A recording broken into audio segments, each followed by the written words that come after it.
Montana Territory, July 1879. The sun had barely cleared the jagged line of the Absaroka Range when the wagon wheels gave out beneath her. Catherine Truelow dropped to her knees in the dirt, skirts heavy with dust, and stared at the broken axle like it was a death sentence. Her fingers trembled against the wood. The wagon had carried every last thing she had left: 2 threadbare quilts, a tin box of dried beans, a cracked photograph of her father and her children. Her eyes flicked up. "Brielle," she called, voice tight. "Stay with your brother." The girl, only 8 but taller than most her age, stood with her arms folded across her chest, shielding the small boy behind her. She did not cry. Neither did he. Benjamin was 5, and he had not spoken a full sentence since their father left them 2 towns back, saying he would be back by morning. That had been 2 weeks ago. Catherine blinked against the sunlight, forcing herself to her feet. Miles of grassland stretched in every direction, the road a thin scar fading into the hills. She had passed a ranch sign an hour back, something carved into raw pine, swinging from rusted chain, but she had not turned in. Now, she had no choice. She packed what she could into a canvas sack, lifted Benjamin onto her hip, and took Brielle's hand. It was a long walk. By the time she crossed the split-rail fence, the sun was high and her legs ached. A windmill turned slow beside a low barn, and the house beyond it was modest 2 stories, weather-worn, with a porch that sagged in the middle. A horse stood tied in the shade, reins slung low. She had no plan, just desperation. Then the screen door creaked open. The man who stepped out was tall, lean, and sun-browned, with a rifle slung over one shoulder and eyes the color of dark pine bark. He wore no hat, and his hair curled at the ends, a deep shade of brown that caught gold in the sun. He stopped 3 steps down, watching her. Quiet. Still. Catherine felt her throat tighten. "I do not mean to trespass," she said, voice rough. "My wagon broke. About 2 miles east." He looked down at the children, then back at her. "You alone?" She nodded. "Yes." He came down the rest of the steps, slow and deliberate, as though he had learned long ago not to startle things that looked like they might break if you moved too fast. "I'm Declan North," he said. "This is my place." Catherine shifted Benjamin higher on her hip. "Catherine Truelow. These are my children, Brielle and Benjamin." Declan nodded once. "You need help." It was not a question. "I need a wagon," she said. "Or a horse. Just long enough to get to town." "You will not make it by sundown." "I can try." He did not argue, just looked at her. Saw her, in a way no one had in a long time. Her cracked lips, the torn hem of her skirt, the way she kept a hand on both her children like she was ready to fight the world for them. Then he said it. "I ain't got much," he said, voice quiet, "but I'd give you every piece of me." She stared at him, stunned. Her heart thumped once, loud and strange. "I do not need saving," she said, a little sharper than she meant. "I did not say you did," he replied. They stood there a moment, both stubborn, both too tired to fight. Then Declan turned and walked toward the barn. "Come on," he said over his shoulder. "You and the kids can rest. I will take a look at your wagon come morning." Catherine hesitated, then followed. Inside the barn, he cleared a space in the loft, tossing down clean hay and a few folded blankets. Brielle settled quickly, curling beside her brother, whispering something soft that made him nod. Catherine stood near the ladder, unsure. Declan turned to her. "You can sleep here. It is safe." She nodded, but did not sit. "Why are you helping me?" He shrugged. "Because I can." That night, she did not sleep. She lay beside her children, listening to the wind move through the slats of the barn, and thought about the way he had looked at her like a man who had known loss, too. By morning, he had already gone to fetch the wagon. It took 2 days to fix it. Declan worked quiet, precise, hands steady as he sanded and shaped the new axle. Catherine helped where she could, holding boards, handing tools, watching him from the corner of her eye. Each night, he brought them bread and beans. Each night, he sat with them by the barn fire, saying little but listening when Brielle told him about the stars, or when Benjamin curled up in his lap without asking. "He has not spoken since his father left," Catherine said one evening, voice low. Declan looked down at the boy asleep in his arms. "That man is not worth the breath." She nodded, eyes stinging. "I know." On the 3rd day, the wagon was ready. Declan stood beside it, wiping his hands on a cloth, and looked at her like he was trying to decide something. "You could stay," he said finally, "till you figure out where you are headed. I do not want pity. I am not offering it." Catherine watched him. The way he stood like the ground might fall out from under him any second, but he would hold steady anyway. The way he looked at her children like they were already his. "I do not have money to pay you," she said. "I do not want it." Her voice shook. "I have nothing to give you." He stepped closer. Not too close. Just enough. "I ain't got much," he said again, softer now. "But I would give you every piece of me." She swallowed hard. "You do not even know me." "I know enough." Catherine looked down at her hands, then over at her children, curled together in the shade of the barn. For the first time in weeks, they looked safe. And for the first time in years, so did she. "All right," she whispered. Declan exhaled like he had been holding something in for too long. He nodded once, then turned and started toward the house. She followed. The morning air held a bite that hadn't been there the day before. Catherine rose early, brushing straw from her skirt, her children still curled together in the hay above. She stepped out into the pale light, her boots sinking slightly into the damp earth. Behind the barn, a low ridge rose, lined with weathered cottonwoods. A hawk circled high above them. Declan stood near the corral, reins in one hand, adjusting the bridle on a roan mare. His sleeves were rolled to the elbow, and his forearms bore faint scars, the kind earned slow one cut at a time. Catherine approached without speaking, unsure of what to say now that the wagon was fixed and the offer to stay hung unspoken between them. He didn't turn when she stopped beside him. "You ever ride?" he asked quietly, tightening the leather strap. "Bareback once. Long time ago," she said. "Didn't go well." He gave a soft sound, not quite laughter. "This one's steady. Not fast, not clever either, but she'll mind her feet." Catherine looked past him to the open pasture. "Where does it lead?" "Nowhere in particular. Just fence line." "I'll walk it." He didn't argue, just handed her the reins, his fingers brushing her palm. She took the lead rope, started toward the gate, and didn't look back. She needed the quiet. The slow rhythm of her steps beside the mare steadied her. Wind ran through the sagebrush, tugging lightly at the hem of her dress. After a while, she let the rope go slack and simply walked, the horse following without urging. It was nearly midday when she returned. Brielle was sweeping the porch with a bundle of dried twigs, and Benjamin sat cross-legged nearby, holding a small wooden horse Declan must have carved. Catherine's chest tightened at the sight of its rough edges. No polish, but shaped with care. Declan came out with a tin plate in each hand. "They've eaten," he said, setting both plates on the rail. "I saved you some." She nodded, brushing her palms on her skirt. "You didn't need to do all this." He leaned against the post, arms folded. "You think I sit here every week carving animals for strangers?" She smiled, a quick, tired thing. "I don't know what kind of man you are." He didn't look away. "I reckon you'll find out." That night, after the children had fallen asleep on a quilt spread across the porch, Declan brought out 2 tin cups and poured coffee. He sat on the step below her and offered one up. She took it, feeling the heat through her fingers. "Lived out here long?" she asked. 8 years, he replied. "Bought the land from a man heading to Oregon. Thought I'd build something with it." "And did you?" "I tried." Catherine sipped the coffee. It was strong and bitter, but warm. "Why stay?" she asked. He looked out toward the barn. "Because it's mine. Even when it's hard. Even when it's lonely." She watched him, the way his jaw tightened at certain words, the way he didn't dress his sentences up with grand things. There was no performance in him, just plain truth. "Was there someone before?" she asked. He didn't answer right away. "Then, a woman. Long ago. She left before the first winter." "Why?" "She wanted something bigger." Catherine traced the rim of her cup. "I don't need bigger." He turned to her. "What do you need?" She looked down at her hands. "A place where my children can sleep without fear. A roof that doesn't leak.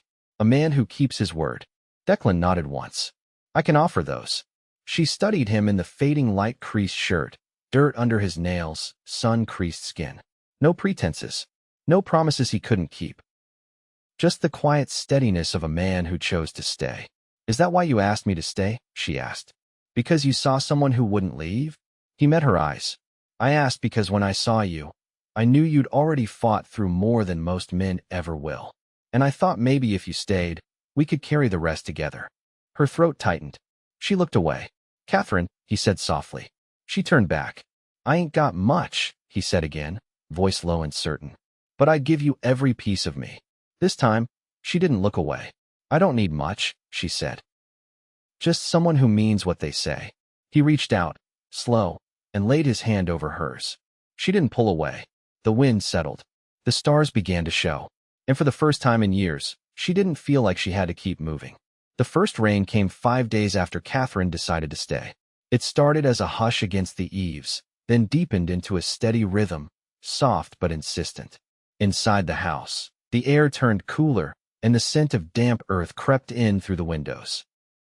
Catherine stood at the table snapping beans into an iron pot, while Brielle and Benjamin sorted dried corn by the hearth. Declan had ridden out early to mend a break in the southern fence line. He hadn't said much that morning, only touched her shoulder lightly before stepping out into the mist. She watched the light shift across the floorboards, pale and silvered through the clouds, and tried to quiet the restlessness in her chest. Can I stir? Brielle asked, already reaching for the wooden spoon. Catherine nodded. Careful. Don't scrape the bottom. Outside, hooves approached slow and even. Catherine wiped her hands and stepped onto the porch, rain curling down from the roof in thin streams. Declan dismounted with a limp in his right step, his coat soaked through, a tear fresh along the shoulder seam. She crossed the yard without thinking, her bare feet sinking into the mud. What happened? She asked, reaching for the saddlebag slung over his shoulder. Fence post gave under me. Caught my leg trying to right it. His voice was even, but he leaned heavier than usual. Let me see it. He hesitated, then nodded once. Inside, she had him sit near the stove while she boiled water and stripped the wet cloth from his thigh. The gash ran shallow but long, already bruising at the edges. He watched her hands work, steady and sure, as she cleaned the wound and bound it with linen she'd washed 2 nights before. You've done this before, he said. She tied the last knot. My father ran a dry goods store, but he bartered with the doctor. I learned watching. Declan leaned back, wincing slightly. You never said much about where you came from. I don't often get asked. I'm asking now. Catherine met his eyes. The rain hummed outside, low and constant. The store was in Cheyenne. My mother died when I was small, and my father raised me with the same care he gave the ledgers quiet, exact. I married young. He was a cattle handler, worked the herds outside Rollins. We moved often. He drank more than we ate. When the war ended, he couldn't find work steady enough, and he blamed everything but himself. Declan didn't interrupt. He watched her, not with pity, but attention. I stayed longer than I should have, she said. But I had Brielle, then Benjamin.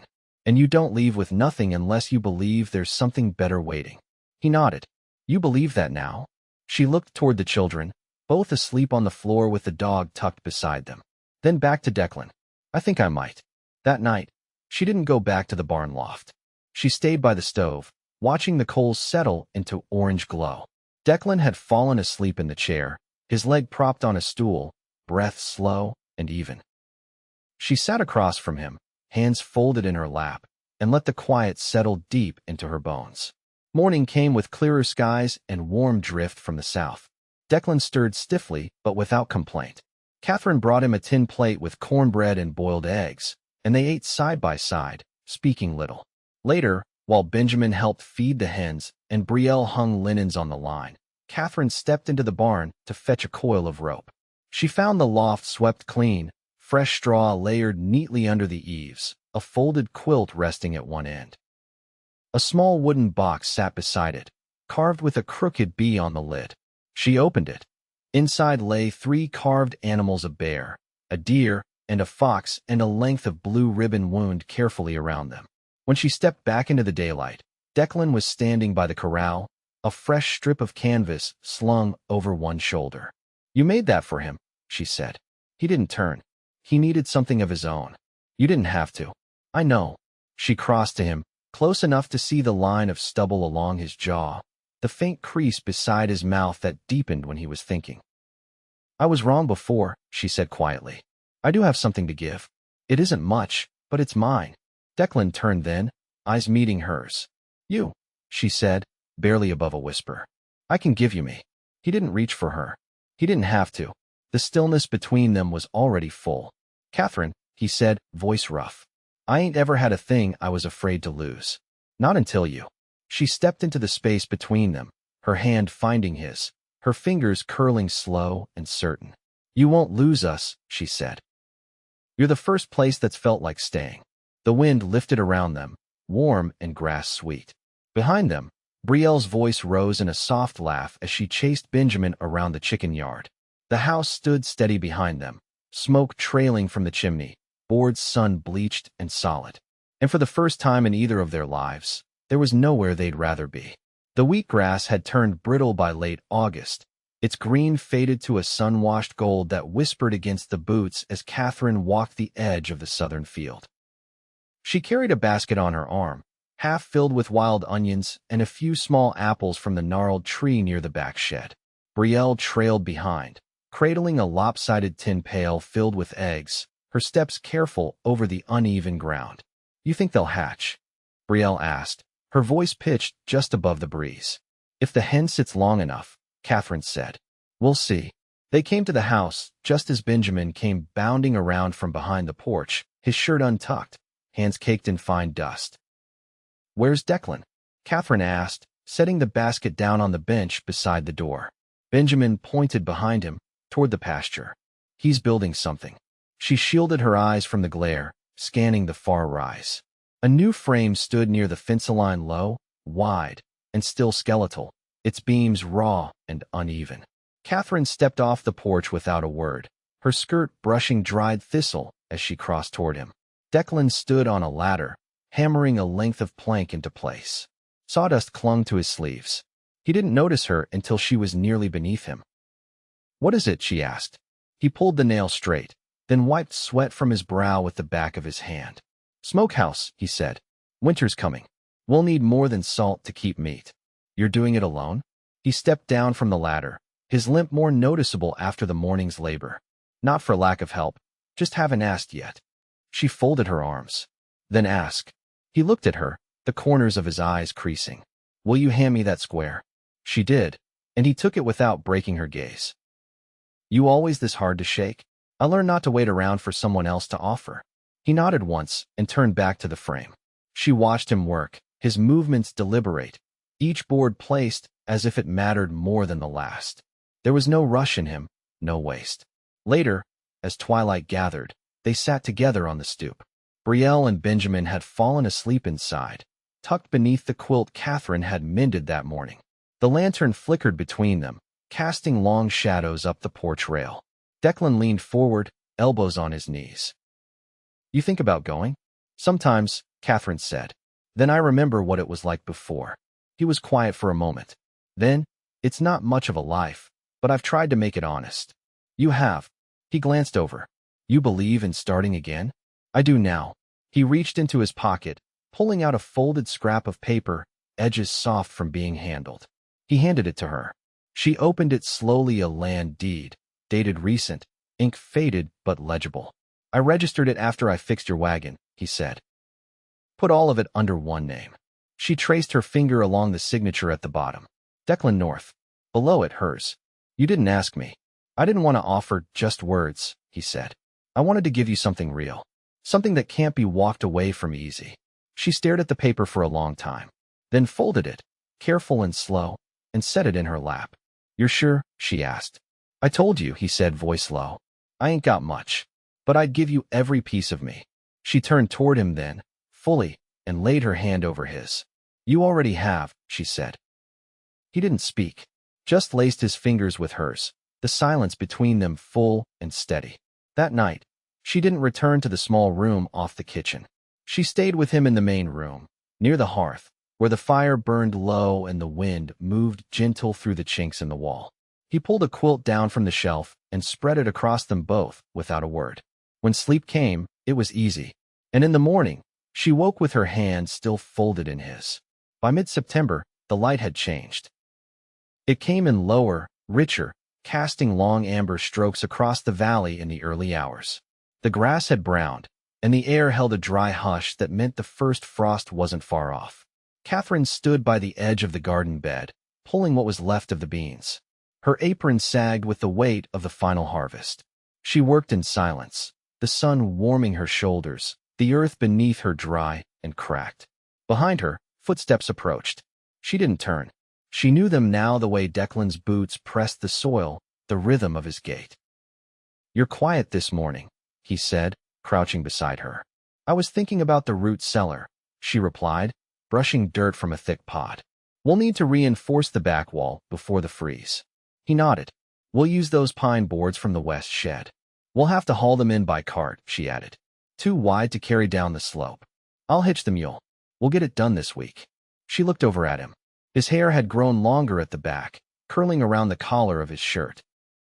There was sawdust in the fold of his sleeve, and his hands were nicked in places she hadn't noticed before. She reached out, brushing a fleck of dirt from his cheekbone with her thumb. "You ever think you'd end up like this?" she asked. He tilted his head. "Like what?" "Tied to one place. Sharing chores. Planning for winter with someone." He didn't answer right away. His eyes searched hers, steady and unhurried. "I used to think I didn't have it in me," he said, "to build something that would last. But I've been wrong before." She leaned forward and kissed him, soft and certain, the kind of kiss that didn't ask for anything. It just promised. Later that day, they cleared the root cellar together. Brielle helped haul out the spoiled burlap sacks while Benjamin chased mice with a stick, laughing in short bursts when they darted between the stones. Declan carried the boards down by cart, his legs stiff but sure, never asking for rest. Catherine held each plank in place while he hammered, her shoulder brushing his side, their rhythm easy now. That evening, they ate by lantern light in the main room. The stew was thin, but the bread was warm, and the children's faces were flushed from sun and laughter. Catherine lit the oil lamp with a practiced hand, its glow softening the worn edges of the room. After the children had been tucked into their shared bed, Declan stepped onto the porch and leaned against the post. Catherine followed, wrapping the shawl tight around her shoulders, the night air brisk. "Tomorrow," he said, "I want to take you further up the ridge." She glanced at him. "What's up there?" "Clearing with a view," he said. "You can see the bitterroots from the west side. I thought we might bring a blanket. Some bread. Maybe stay a while." She smiled, small and slow. "You taking me courting, Mr. North?" "I thought I already was." In the morning, they packed a basket with rye biscuits and dried apples, wrapped the children in wool coats, and rode out together. The wagon moved slow across the ridge, the wheels creaking beneath the weight of the climb. At the top, the land opened wide, the sky so close it felt like it could be touched. They laid the blanket near a stand of cottonwoods, their leaves just beginning to turn. Brielle and Benjamin ran ahead, chasing grasshoppers and shouting over the rise. Catherine sat cross-legged, the wind tugging gently at her hair. Declan knelt beside her and pulled something from his coat pocket, a small silver ring, plain and smooth, the band slightly worn. "I don't have much to give," he said, "but I want to give you everything I've got. My land, my name, my whole damn life, if you'll have it." Catherine stared at the ring, then at him. Her voice, when it came, was steady. "You already have." She held out her hand. He slid the ring onto her finger, its weight light, but solid. She leaned into him, her head against his shoulder, and they sat like that while the light shifted and the world turned gold. They married under the cottonwoods a week later. The children stood close to them, their hands clasped, their eyes bright. There were no guests, no music, just a sky full of wind and the soft rustle of leaves above. Declan wore his best shirt. Catherine wore a dress she had sewn from muslin left in the back of the cupboard. He spoke his vows in a quiet voice, his eyes never leaving hers. "I will never leave," he said. "Not unless you send me." "You're not going anywhere," she replied. Afterward, they returned home and shared bread and honey on the porch. Benjamin fell asleep in Declan's lap. Brielle curled beside Catherine, asking if she could wear flowers in her hair next time. That night, they lay together in the room they had made theirs. The wind tapped against the window, and the fire in the hearth burned low. Catherine traced the lines on his palm, the scars, the sun-worn creases. "You're not the man I thought I'd end up with," she said. He kissed her temple. "You either." She laughed, quiet and full. "But I'm glad it's you." They slept with their hands joined, the ring between them catching the last of the firelight. Years passed. The house stood firm through each season. The smokehouse held through winter, the root cellar stayed dry. The children grew strong. Brielle took to reading in the evenings, while Benjamin learned to mend tack and carve wood with the same patience Declan had shown him years before. Catherine planted a second garden behind the barn. Declan built her a bench beside it. They never spoke of the road behind them, only the one ahead. And on clear mornings, they still rode to the ridge, where the wind ran clean and the mountains stood like old friends. There, they would sit side by side, in the hush of a life earned slow and honest, their hands always joined. They never had much, but they had each other, and it was enough.